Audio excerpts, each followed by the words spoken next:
մեջ տոփող մի հայրենիք, որտեղ պատասխանատվության մեծագույն մասն ունեն իշխանությունները, բայց մեղքի խորը եւ լրջագույն բաժին ունի այս հասարակությունը, որը ինչ որ իմաստով նաեւ պիտի շատ հաճախ, ես չեմ ուզում 20 բոլորին, որտեղ մենք որակյալ քաղաքացիներ, քաղաքացիական գիտակցումով եւ հայրենիքի գիտակցումով, պետականության գիտակցումով քաղաքացիներ, որոնք ըստ էության չեն էլ հանդուրժում։ Եվ այդ մենք չհանդուրժելու պատկերներ ունենք, բայց երբեք չմոռանանք հասարակությանը եւս բաժնեկից չդարձնելու այս խնդրում։ Այսինքն հասարակությունը ավելի շատ լումպենացվում է այս վերջի շրջանում։ Գիտեք, մենք երբ անդրադառնում ենք քաղաքացիական հասարակություն ունենալու խնդրին, մի քիչ էլ ազնիվ չի քաղաքական մարդու կողմից այսպես մեղքի մեծ բաժինը հասարակության վրա բարթելու եւ ես հակված չեմ բարթելու։ Ես ասացի, որ սա երկկողմանի սոցիալական կոնտրակտի իշխանության պատասխանատվությունը վարձակուն է, բայց պիտի նա մեր հասարակությունը, որը ուզում է, որ իր ворցներն ու զավակները իրենց ապագան տեսնեն այս հայրենիքում, որը ուզում է ունենալ առողջ պետականություն եւ պաշտպանված հասարակություն, նաեւ ինքը պետք է իր պատասխանատվության բաժինը ունենա։ Այստեղ ասում են, խնդիրը կարևորը խնդիրը ձևակերպելն է եւ լուծումները շատ արագ կարելի է գտնել։ Մենք խնդիրը ձևակերպել ենք արդեն, որ չեն կարողանում նորմալ անկեղծ ընտրություններ անցկացնելու։ Սակայն որևէ անգամ չի ստացվել Հայաստանում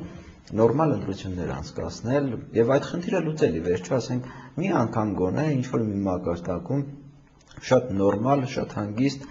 արդար ազատ այդպես ընտրություններ անցկացնել, դա շատ դժվար գործ է։ Գիտեք, ես նորից կարծում եմ մենք նորից պետք է դառնանք քաղաքական մշակույթին, որովհետև հենց այնպես այս խնդիրները չեն լուծվում, նախ եւ առաջ հանրային եւ քաղաքական գիտակցման մի մակարդակ անհրաժեշտ, որտեղ հանդեպ են պարկեշտ քաղաքացին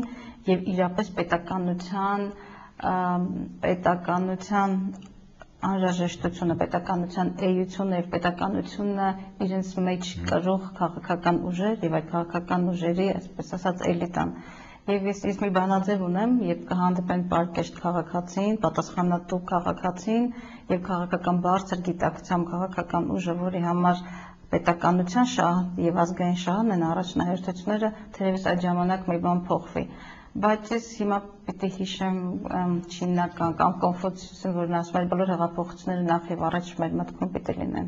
Նախ եւ առաջ քաղաքական եւ հանրային գիտակցումի մի մակարդակ է պետք ունենալ, ձևավորել, հասկանալու համար, որ այսպես այս խեղված ընտրություններով Հայաստանը ապագա չունի եւ ժամանակավոր աթոռները, ժամանակավոր պաշտոնները, ժամանակավոր բանակցությունները դրանք ոչինչ են եւ դատապարտված են ձախողման, եթե քո երկրում չունես երկրիդ տերը լինելու եւ այդ տանդ մեջ տեր լինելու ուրեմն իրողությունը ավաղ մեր բոլոր ես միշտ ասել եմ որ մեր ձախողումները եւ պարտությունները պետք է փնտրենք մեր մեջ եւ արտաքին ճակատում այսօր իսկ մենք վերջին շրջանում բազմաթիվ մարտահրավերների ենք բախվում եւ փորձում դրանց տակից դուրս գալ բայց այդ բոլոր խնդիրները լուծելի պետք է դառնան միայն մի ճանապարհով եթե քո ներքին կյանքում ունես հասարակական համերաշխություն մի երկիր որտեղ մարդու իրավունքներն ու ազատությունները հարգված են եւ կա այն հայտարարված ժողովրդավարական արժեքները որոնք մեր իշխանությունները հայտարարում են բայց իրական կյանքում բոլորովին այլ գործիքներ են դիմում եւ այլ վարքագծի քաղաքական վարքագծի այդ ամենին հասնելու համար նշեցիք մտքում հեղափոխություն ամենակարևորը եւ պարտքեշտ քաղաքական ուժի եւ քաղաքացու արկայությունը սակայն այդ երեք գործոններից մեր մոտ Հայաստանում շատ փոքր քանակով կան, ինձ թվում է, թե քաղաքական էլիտայի շրջանակներում, թե քաղաքացիական հասարակության շրջանակներում, մտքերում հեղափոխության մասին խոսել են, ինձ թվում է, այս պարագայում բավականին, այսպես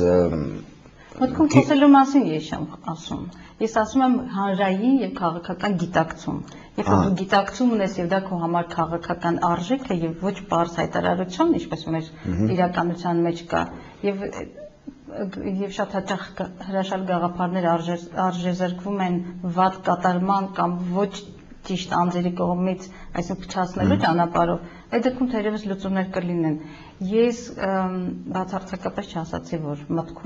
միտքը, որը գիտակցումը եւ գործողությունը։ Շատ ճիշտ է մտքում հեղափոխություն անելը։ Մտքում որ հեղափոխություն անենք, ամեն ինչ լավ կստացվի։ Համոզումը, երբ որ համոզումը լինի, իրապես դուք ճիշտ ասացիք, որ ելքերը կան։ Ելքերը կան, շատ պարզ են։ Պետք է ունենալ քաղաքական կամք, պետք է ունենալ ազգային շահ եւ պետականության բարձր գիտակցում։ Այդ քաղաքական կամքը ով է ունենալու։ Իշխանությունը։